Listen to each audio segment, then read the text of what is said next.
Minsan ang pinakamahirap na laban ay darating bago ang pinakamalaking tagumpay. Kapag nakapaligid sa iyo ang negativity, kadalasan ay nangangahulugan ito ng isang magandang bagay na nasa abot tanaw. Sa wakas, narito na ang iyong tagumpay. Malapit ka nang makatanggap ng mga sagot sa iyong mga panalangin. Ang Diyos ay gumagawa ng mga bagong bagay sa iyong buhay. Binabago niya ang iyong kwento at binibigyan ka ng bagong pagkakakilanlan. Ang mga palatandaan ay nasa paligid mo, baka hindi mo alam. Ito ay maaaring mag-isip sa iyo kung ang lahat ng iyong kinakaharap ay mga pagsubok. Maaaring dumaraan ka sa mga pag-ikot o pagharap sa isang krisis sa kalusugan. Marahil ay nahihirapan ka sa iyong paglalakad kasama ang Diyos. Ang mga pag-atake na ito ay mga palatandaan na isang malaking pagpapala ang darating. Manatili sa video na ito upang makita kung paano nagpapakita ang mga pag-atake na ito. Mauunawaan mo ang dahilan ng mga kabiguan at matututunan mo kung paano maghanda para sa iyong mga pagpapala. Ngayon, ililigtas ka ng Diyos. Bago tayo magpatuloy, gusto kong mag-subscribe ka sa channel na ito at i-click ang notification bell para makatanggap ng higit pang mga nakaka-inspire na mensahe. Makakaharap ka ng mga hadlang kapag nasa dulo ka na ng isang pambihirang tagumpay. Ang kalaban ay palaging aatake sa iyo bago ang isang malaking pagpapala. Napapanahon ang mensaheng ito para hindi ka mawalan ng focus. Pagdating ng mga pagsubok, hindi para durugin ka, ito ay para sa iyong pagpapasigla. Ang Diyos ay gumagawa sa likod ng mga eksena.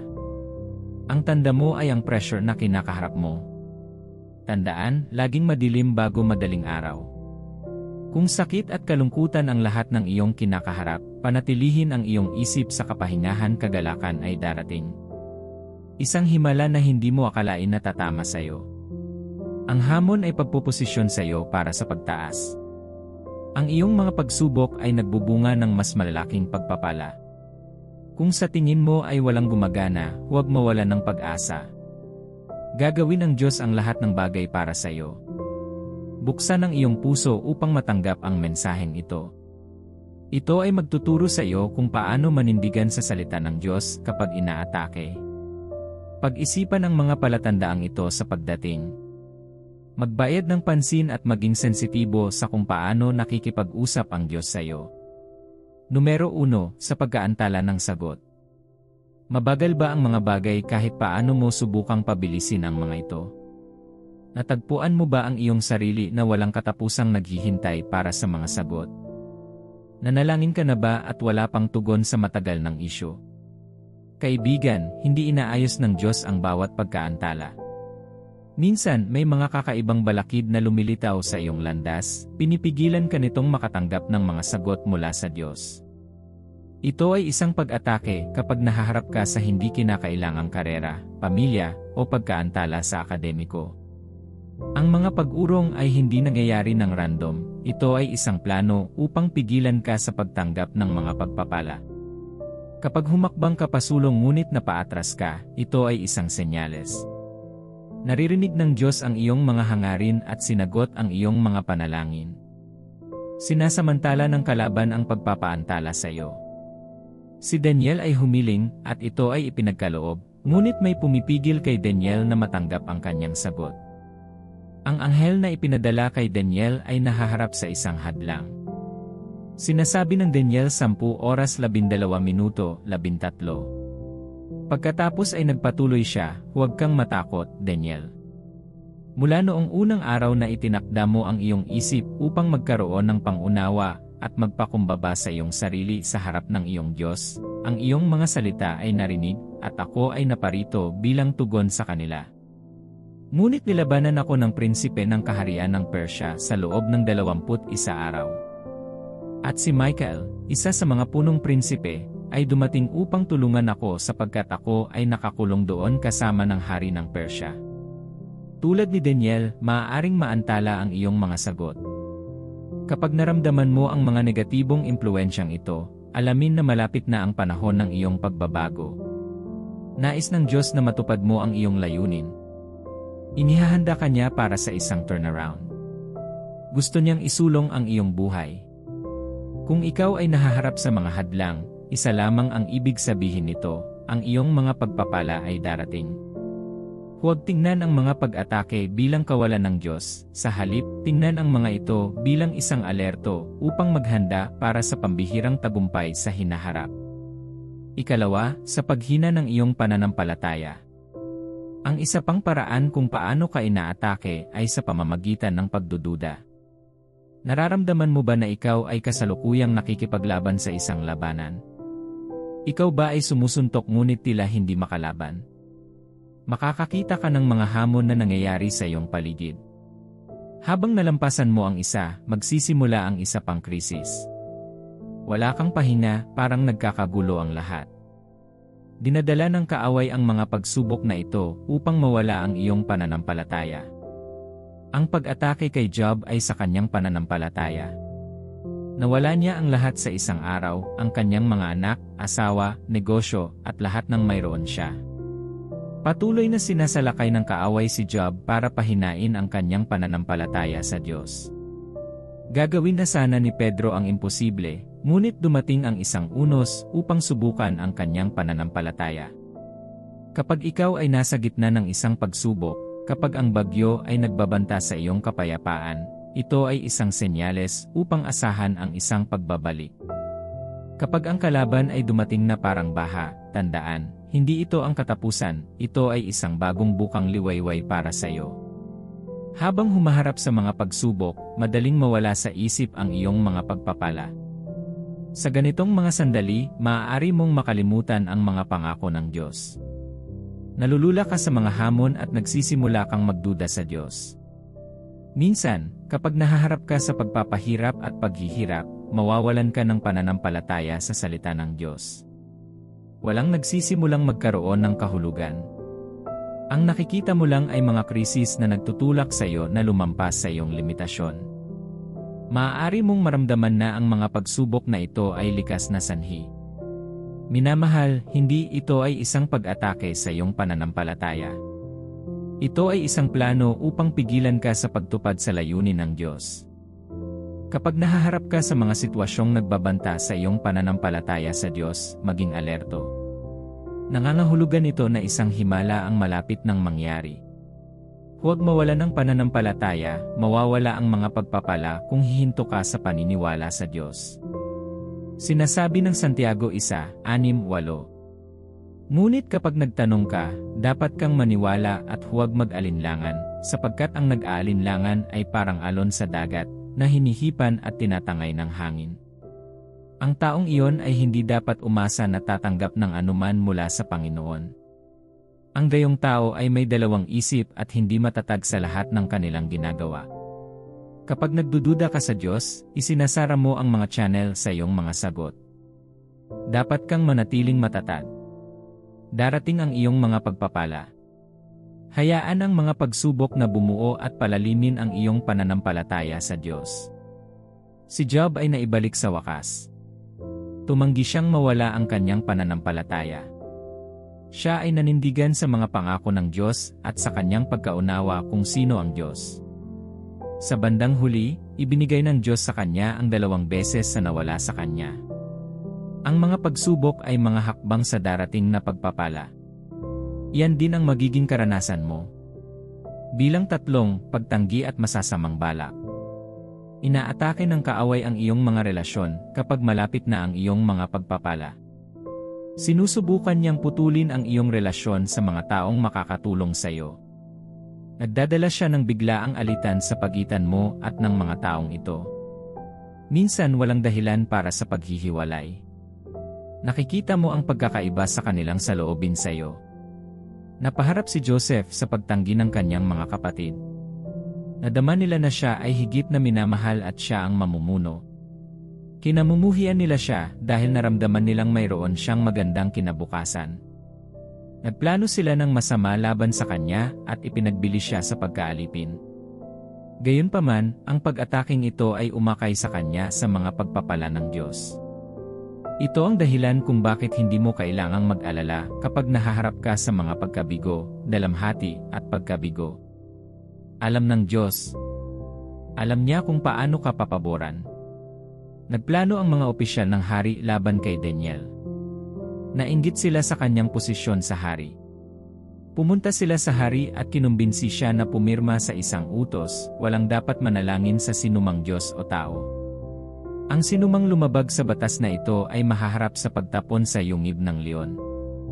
Ang lahat ng kanilang mga pagtatangka ay upang pigilan si Daniel na makakuha ng pabor mula sa hari. Sinasabi ng Daniel 6:3-1. Ngayon si Daniel ay nakilala ng husto sa mga tagapangasiwa at sa mga satrapa sa pamamagitan ng kanyang mga natatanging katangian na binalak ng hari na italaga siya sa buong kaharian. Dahil dito, sinubukan ng mga administrador at ng mga satrapa na humanap ng mga batayan para sa mga paratang laban kay Daniel sa kanyang pagsasagawa ng mga gawain sa pamahalaan, ngunit hindi nila ito nagawa. Wala silang makitang katiwalian sa kanya dahil siya ay mapagkakatiwalaan at hindi tiwali o pabaya. Sa wakas, sinabi ng mga lalaking ito, hinding-hindi tayo makakahanap ng anumang batayan para sa mga paratang laban sa lalaking ito na si Daniel maliban kung ito ay may kinalaman sa kautusan ng kanyang Diyos. Tulad ni Daniel, ang kaaway ay naglalagay din ng inggit sa puso ng mga tao patungo sa iyo. Nagsisimula silang kumilos laban sa iyo kapag may darating na malaking pagpapala. Ingat kayo. Kapag nakaranas ka ng mga saradong pinto, tagtuyot, o masamang balak, sinusubukan ng kaaway na pigilan ang iyong himala o pigilan ka sa pag-asa. Alam niyang kung maabala ka niya sa pag-asa sa iyong himala at pagtuunan ng pansin ang pananakit mula sa iyong mga mahal sa buhay, maaaring hindi mo makita ang pagpapala pagdating nito. May karamdaman ka bang hindi mo maintindihan? Inaatake din ng dyablo ang iyong kalusugan kapag bibisita ka na ng Diyos. Nais ng Diyos na mabuhay ka sa kalusugan at kasaganaan. Ang pisikal na kahinaan ay isang pakana ng kaaway para mapagod ka. Kapag nakompromiso ang iyong kalusugan, hindi mo masisiyahan ang iyong tagumpay. Hindi ka makakapagtrabaho kung ikaw ay may sakit. Kung nakatanggap ka ng biglaang pag-atake sa iyong kalusugan, ito ay isang senyales. Ang sakit ay isang plano upang limitahan ang iyong pag-unlad. Nais ng kaaway na patayin, magnakaw, at sirain ang iyong mga pagpapala. Gusto niyang paikliin ang buhay mo. Baka magtaka ka, bakit ako lang ang inaatake? Kaibigan, ikaw ang susunod sa linya para sa isang pagpapala. Nais ng Diyos na bisitahin ka, kaya naman nahaharap ka sa mga pag-ataking ito. Magbabago ka na ng level. Dumating ang mga pag-atake upang pigilan ka sa pagtataguyod ng kaharian ng Diyos. Alam ng kaaway na gagamitin mo ang iyong mga pagpapala para tustusan ang Ebanghelyo. Siya ay natatakot sa kung ano ang maaari mong gawin, kaya naman sinusubukan kanyang pigilan sa mga hadlang na ito. Kapag nakita mo ang mga laban na ito ay isang senyales na ang iyong kwento ay malapit ng magbago. Tignan natin ang huling paraan ng pag-atake sa iyo ng kaaway. Bilang 4, mga tukso. Ang isang lumang kasalanan ay susubukan na muling lumitaw. Ang mga isyong matagal mo nang nakalimutan ay nagsimulang gumapang. Lumilitaw ang mga ikot sa ibabaw na iniligtas ka ng Diyos. Ang mga makamundong kasiyahan na inilagay mo sa likod mo ay biglang bumalik. Ikaw ay naengganyo ng kasalanan. Minsan, nawawalan ka ng kontrol. Nagiging mahirap na labanan ang iyong makalamang pagnanasa. Ang kaaway ay naglalagay ng mga tao sa iyong buhay na humahantong sa iyo sa kasalanan. Magsasalita o magpapayo sila sa iyo na gawin ang mga maling bagay. Sasabihin nila sa iyo na lumaban sa Diyos at magsaya. Ang ilan ay umaakit sa iyo sa mga lumang gawi. Habang sinusubukan mong labanan, ang mga pagnanasa ay nagiging mas malakas. Bibigyan ka ng mga alok na mukhang napakagandang totoo, kailangan mo lang labagin ang iyong mga prinsipyo sa moral. Kasama ng mga tuntunin ng kontrata ang mga aksyon na magpapakompromiso sa iyo. Kapag sinimulan mong harapin ang antas na ito ng tukso, alamin na ang iyong mga pagpapala ay malapit na. Madalas kang makakaharap sa mga pag-atake bago ang isang malaking tagumpay. Binibigyan ka ng kaaway ng mga peking pagkakataon. Ito ay isang pagtatangka na makaabala sa iyo mula sa iyong mga pagpapala. Ang mga pag-ikot ng muling paglitaw ay malapit ng manakawan sa iyong pagtanggap sa kung ano ang inilalaan ng Diyos. Kung mahulog ka sa tukso, ang pagpapala ay lalampas sa iyo. Hindi mo kayang bayaran ang pagpapalit na ito. Tandaan na ito ay isang senyales na matatanggap mo ang iyong mga sagot. Kapag ang iyong makalaman na pagnanasa ay naging nakakaakit, kapag ang mga maling bagay ay patuloy na hinihila ang iyong pansin, ito ay isang pag-atake. Nakasumpong ng biyaya si Jose sa paningin ng kanyang Panginoon. Inilagay ni Potiphar si Jose sa pamamahala at nagtiwala sa kanya. Gayunpaman, kailangan niyang harapin ang isang problema. Araw-araw hinihiling ng asawa ni Potiphar si Jose na matulog sa kanya. Patuloy niyang sinisikap na gawin itong masama, ngunit tumanggi si Joseph. Pinili niyang manatiling tapat. Pinili niyang matakot sa Diyos at parangalan ang kanyang amo. Kapag tinanggihan mo ang tukso, maaari mong makita ang iyong sarili sa mas malalim na problema. Magmumukhang kasalanan at dating gawi ang tamang gawin.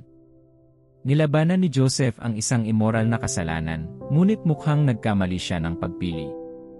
Pagkatapos niyang tumanggi kay Potiphar, siya ay inihagis sa bilangguan. Nagpunta siya mula sa pagiging isang mataas na iginagalang na lingkod tungo sa isang bilanggo. Ito ay maaaring mukhang ang pinakamasamang araw sa buhay ni Joseph. Gayunpaman, ito rin ay isang punto ng tagumpay. Lingid sa kaalaman ni Joseph, inihahanda siya ng Diyos na maging punong ministro. Kung pinili niyang dumisan ang kanyang sarili, hindi niya nalampasan ang mga pagpapala. Sa pagharap mo sa mga pag-ataking ito, hindi ka dapat matakot. Ang mga pagsubok na ito ay pansamantala, malalampasan sila. Huwag magpadala sa tukso. Ang Diyos ay gagawa ng paraan ng pagtakas para sa iyo. Sabi sa 1 Corinthians 10:13, walang tuksong dumating sa inyo maliban sa karaniwan sa sangkatauhan. At tapat ang Diyos, hindi niya hahayaang tuksuhin kayo ng higit sa inyong makakaya. Ngunit kapag kayo ay tinukso, bibigyan din niya ng paraan. Out para matiis mo. Kung mananatili ka, darating ang iyong mga pagpapala. Dumarating ang mga tukso upang i-distract ka sa kung ano ang darating. Hindi mo dapat payagan. Tumanggi si Daniel na kumain ng pagkain ng hari. Pinili niyang gawin ang mga tamang bagay at pinagpala siya ng Diyos. Siya ay naging isa sa mga piling tao sa Babylon. Si Daniel ay kailangang-kailangan. Naglingkod siya sa pamumuno ng maraming hari dahil pinili niyang parangalan ang Diyos.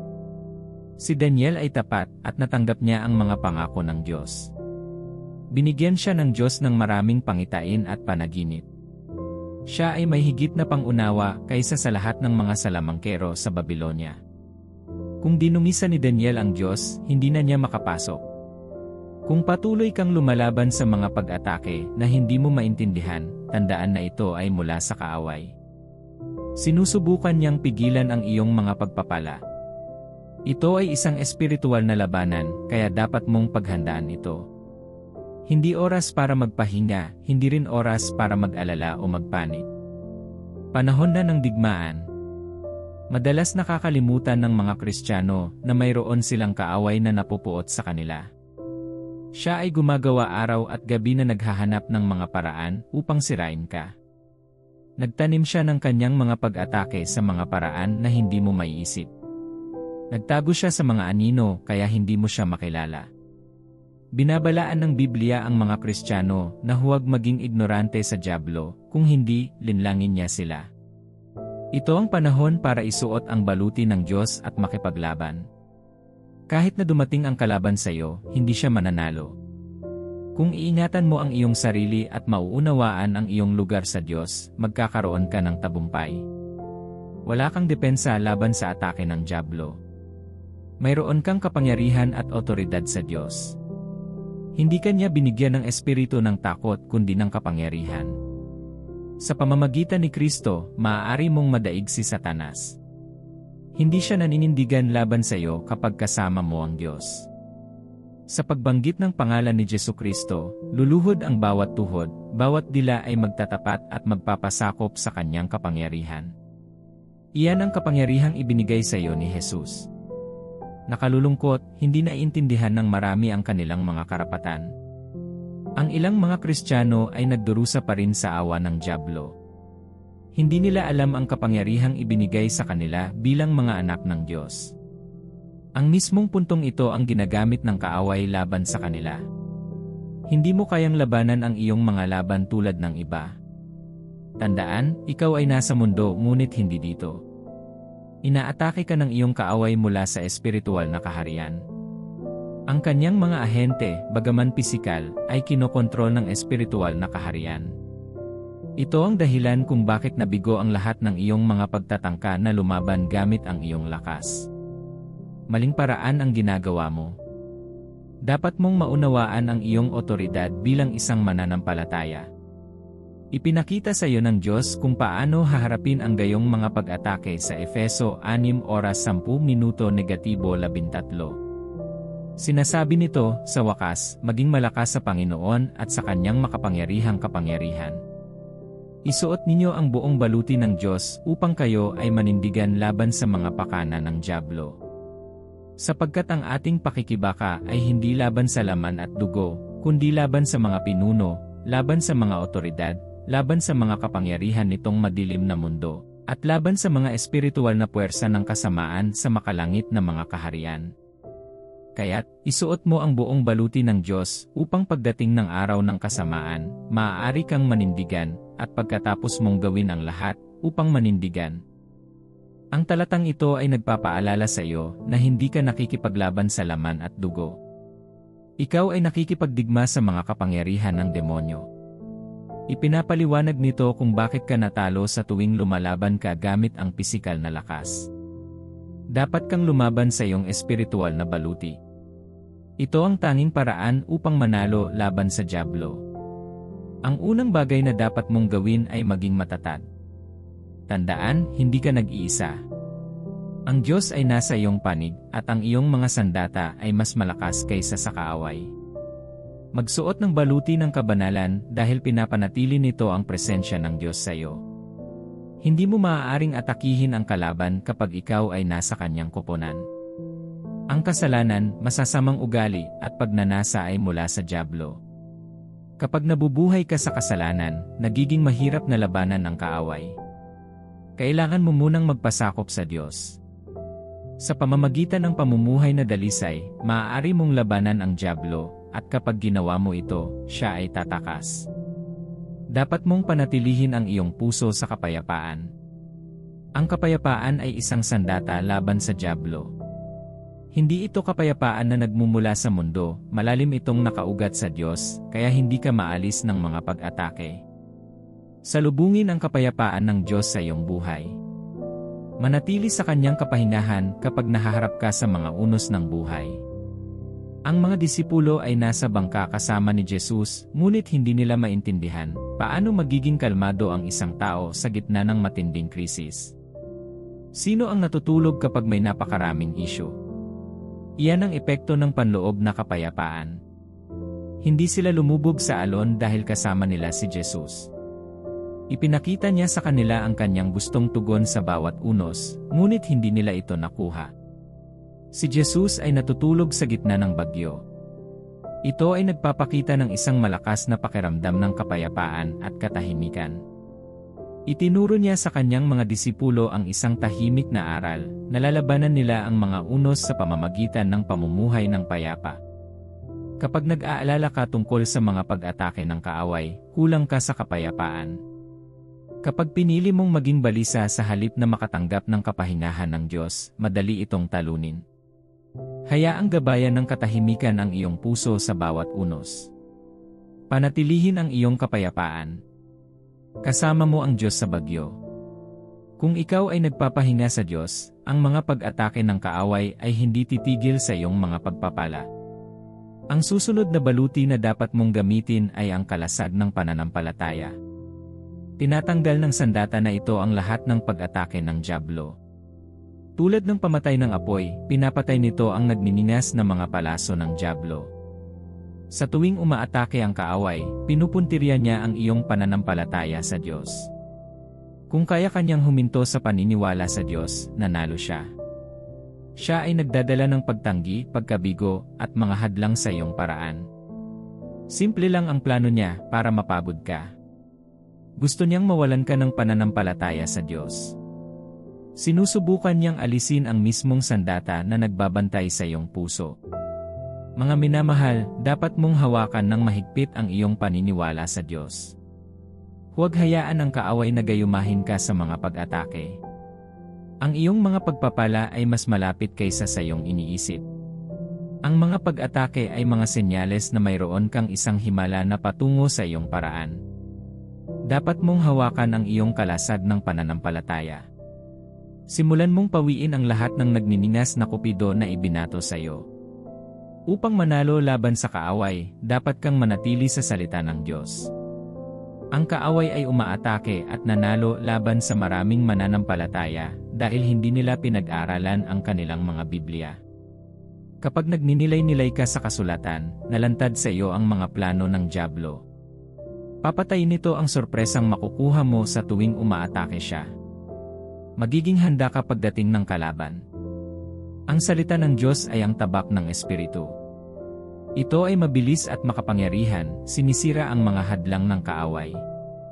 Ito ay hindi lamang naghahayag ng mga plano ng dyablo sa iyo, ngunit ito rin ay nagpapakita sa iyo kung gaano kakalakas laban sa kanya.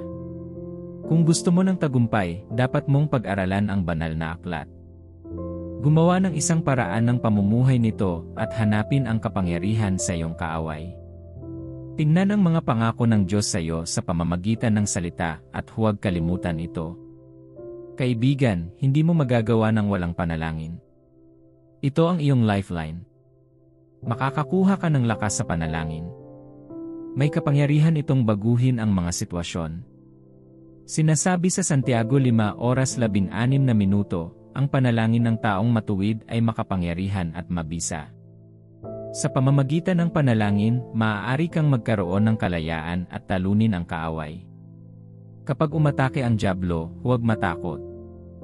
Dapat kang pumunta sa Diyos sa panalangin at humingi ng kanyang tulong.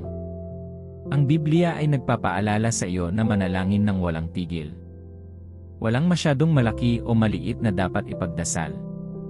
Dinidinig ng Diyos ang lahat ng panalangin. Sinasagot niya ang bawat panalangin na ginagawa mo ayon sa kanyang kalooban. Kapag nanakit ang dyablo, baka madama mong wala kang magawa laban sa kanya. Maaari mong isipin na siya ay may higit na kapangyarihan. Hindi iyon totoo. May advantage ka sa kanya. Sa pamamagitan ng Diyos, ikaw ay higit pa sa isang mananakop sa lahat ng sitwasyon. Ang panalangin ay dapat ang iyong unang tugon. Bago mo isipin ang tungkol sa pag-aalala, isipin ang tungkol sa pagdarasal. Huwag huminto kapag hindi mo nakita ang mabilis na mga sagot. Habang nagdarasal ka, hindi ibig sabihin na bingi ang Diyos sa iyong pag-iyak. Minsan, kapag nananatili ang mga hamon, ito ay senyales na mas malaki ang mga biyayang darating. Ito ang dahilan kung bakit kailangan mong bumuo ng pasensya. Huwag sumuko kapag nahaharap ka sa mga pagsubok o pagtanggi. Dapat kang magtiyaga. Panatilihin ang iyong kagalakan. Hindi mabibigo ang mga pangako ng Diyos. Kahit mukhang maantala, tiyak na mangyayari. Huwag hayaan ang mga pag-atake na nakawin ang iyong kagalakan. Dapat kang laging magalak sa Diyos kapag ikaw ay nahaharap sa mga pagsubok. Sinasabi sa Santiago 1:1-2-4, mga kapatid, isipin niyo na isang tunay na kagalakan sa tuwing kayo'y dumaranas ng sari-saring pagsubok, sapagkat alam niyo na ang pagsubok sa inyong pananampalataya ay nagbubunga ng pagtitiyaga. Hayaang tapusin ng pagtitiyaga ang gawain nito upang kayo ay maging may sapat na gulang at ganap na walang pagkukulang.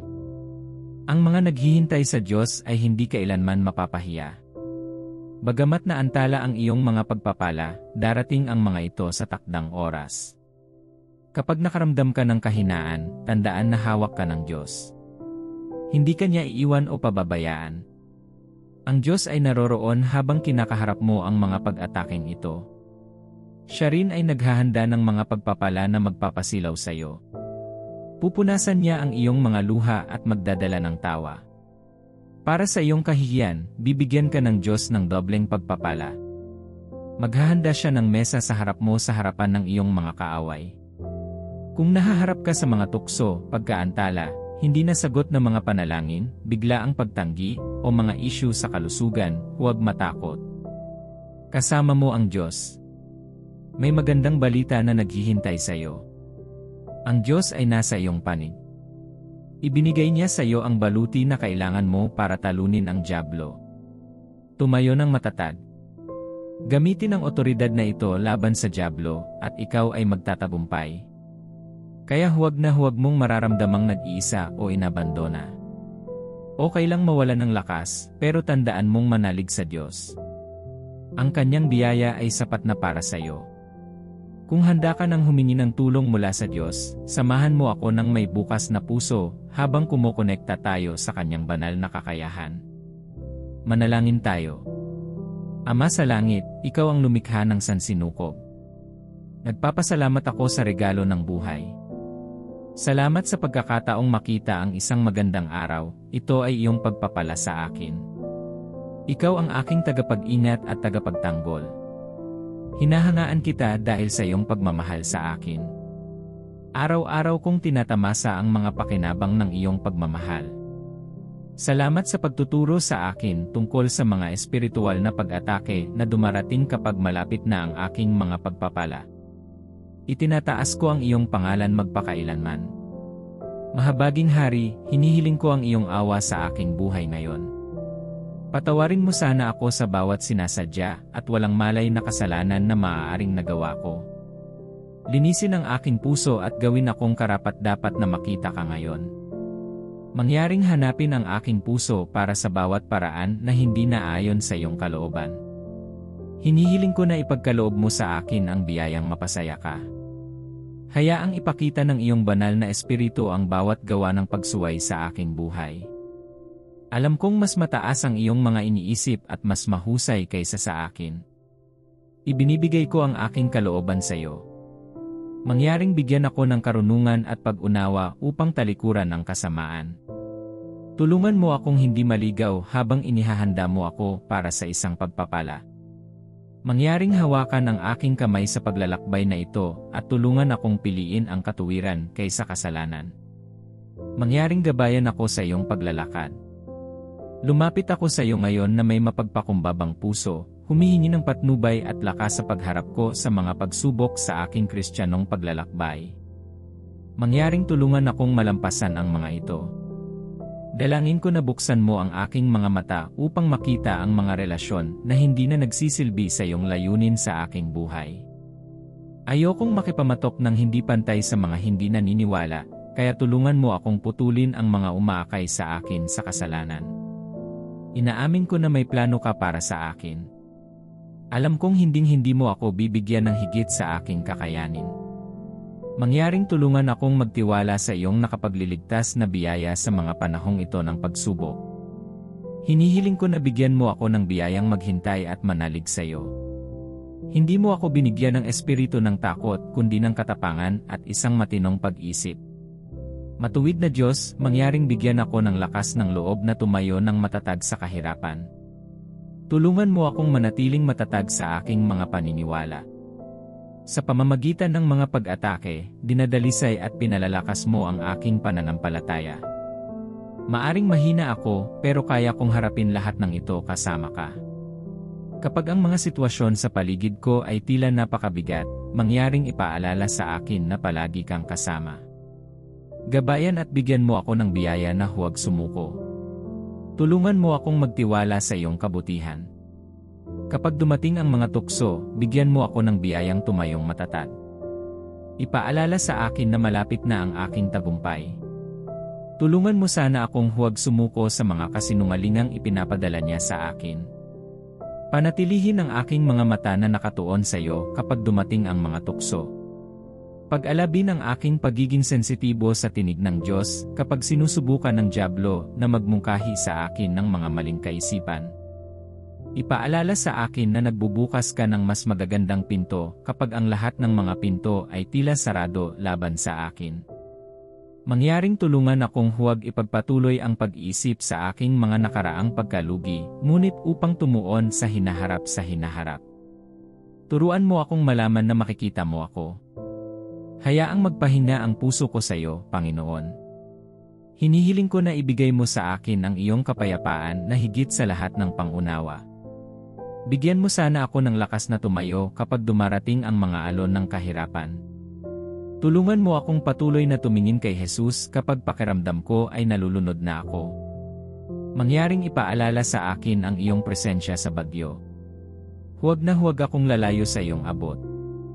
Panatilihin mo ako sa iyong presensya at hawakan mo ako kapag nahulog ako. Espiritu Santo, hinihiling ko na punuin mo ako ng iyong kagalakan. Tulungan mo akong magtiyaga hanggang sa matanggap ko ang aking mga pagpapala. Ama, binigyan mo ako ng mga sandata ng pakikidigma. Tulungan mo akong laging isuot ang aking baluti kapag umaatake ang kalaban. Hayaan akong laging mamuhay sa kadalisayan. Hinihiling ko na bigyan mo ako ng biyaya upang pagnilayan ang iyong salita. Hayaan mo akong malugod sa iyong salita ng buong puso. Turuan mo ako kung paano gamitin ang sandata ng panalangin sa digmaang ito. Tulungan mo akong manalangin ayon sa iyong kalooban. Sinasabi ko ang aking tagumpay laban sa kalaban. Ipinapahayag ko na protektado ako mula sa pag-atake ng dyablo. Pinutol ko ang bawat siklo ng sakit sa aking pamilya. Niluwagan ko ang mahigpit na pagkakahawak ng dyablo sa buhay ko ngayon. Binigyan mo ako ng otoridad na labanan ang kaaway. Sa makatuwid, sinasaway ko ang kanyang mga kasinungalingan ngayon. Kinakansela ko ang bawat masamang pag-atake ng dyablo sa buhay ko. Ako ay kay Kristo at mayroon akong tagumpay laban sa kasalanan. Ang aking buhay ay magdadala ng kaluwalhatian sa iyo. Lahat ng mahawakan ko ay unlad. Hindi na ako lilipat sa regression mula ngayon. Kapag sinimulan ko ang isang bagay, kukumpletuhin ito ng aking mga kamay. Naninindigan ako laban sa paglaban ng dyablo at ipinahahayag ko ang aking kalayaan. Panginoon, hinihiling ko na palakasin mo ang mga nahaharap sa pag-atake mula sa kaaway. Kapag parang natatalo, bigyan mo sila ng grasya. Tulungan silang panatilihin ang kanilang pananampalataya. Kapag dumating ang mga pagsubok, ipaalala sa kanila ang iyong mga pangako. Salamat sa walang katapusang pagmamahal mo. Naway patuloy akong patnubayan ng iyong espiritu sa mga hamon ng buhay at maging mas matalik ang aking relasyon sa iyo. Salamat sa pagtatatag ng aking kapangyarihan sa kaaway. Sa pangalan ni Jesus, dalangin ko, Amen. Sigurado akong nakatanggap ka ng malalim na pananaw mula sa video na ito. Mag-subscribe para sa higit pang nakaka-inspire na nilalaman. Like, comment, at share sa iba. Pagpalain ka ng Diyos. See you sa susunod na video.